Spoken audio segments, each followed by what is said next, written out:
What's going on, everyone? My name is Twig. Today we are talking about my review for RoboCop Rogue City, a first-person single-player game featuring an original story set between the second and third RoboCop films in the franchise.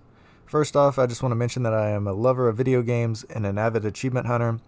This year, I am not only posting my written reviews on Steam, but I'm also trying to put out reviews in video format here on YouTube.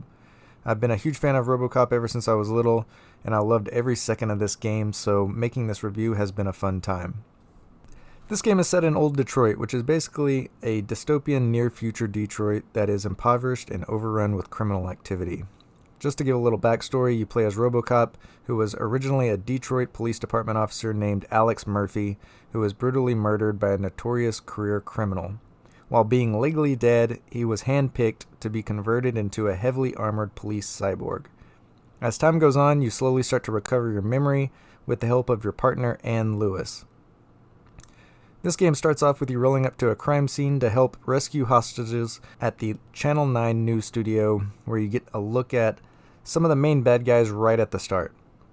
RoboCop suffers from hallucinations in pressure-inducing situations that cause the department to monitor him at all times, thus making his every move a critical one as he uncovers this newly discovered threat in old Detroit. In this game, you complete missions and then are sent back to a hub-like area at the department where you can do tasks before heading back out on the streets for your next assignment. The pace of the game feels really good, with this game taking me around 11 hours to complete. There are 31 main missions and 27 side quests total throughout the game. There is a ton of content to keep you entertained for a good bit. Peter Weller, who is the voice actor in the films, is back to voice RoboCop in this game, which is super sick.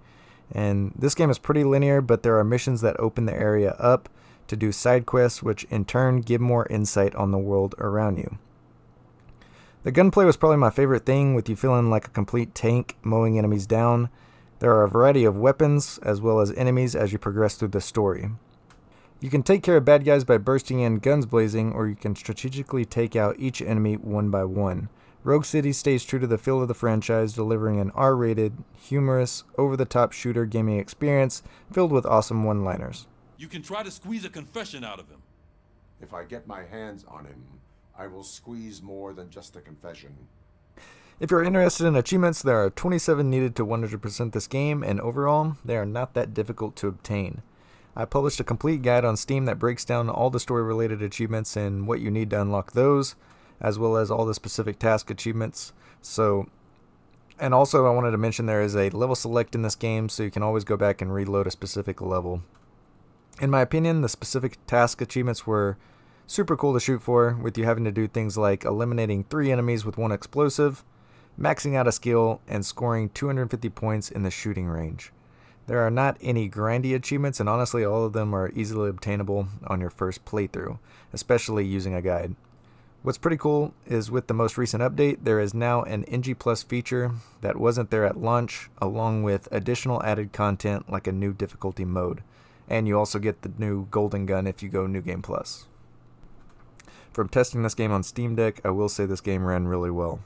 Steam itself has given this game a playable rating, and the reason they noted is because some of the text is technically too small on Steam Deck. A lot of the games have this problem, which keeps them from getting a verified rating. For me, having smaller text isn't a super big deal, but I could see why it is for some people. Currently, I couldn't find any accessibility options to help with that. I did bump my texture settings down to medium and turn down reflections as well to help with performance.